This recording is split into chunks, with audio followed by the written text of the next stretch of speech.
Well, this bitter cold during a pandemic is leaving homeless shelters in a really troubling predicament.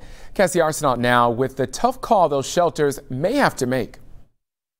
Shelters are at capacity, and if someone comes to them with COVID or COVID symptoms looking for a place to stay, they have a difficult decision to make, either risk an outbreak or send them back out into the cold to fend for their life. Thank you for completing the partnership agreement. Denise Hill is working around the clock. Harsh winter weather creates a desperate need for shelter. As of today, we have 159 people in shelter.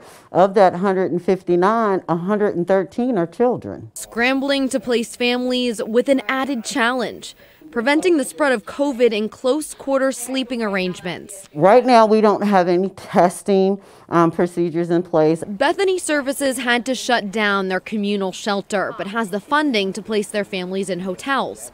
Not every shelter has that luxury. If someone does come in and have COVID on a night where it's going down to 0 degrees, it's a lose-lose situation, right? Because if they're turned away, their lives are still at risk if they're freezing out on the streets. Absolutely. Absolutely. Brian Vanderhorst of Cincinnati Health Network says there have been outbreaks in some of the local shelters.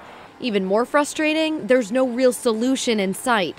Despite the CDC considering shelters a congregate setting similar to nursing homes, and both Kentucky and Indiana making them a priority, Ohio doesn't see it that way.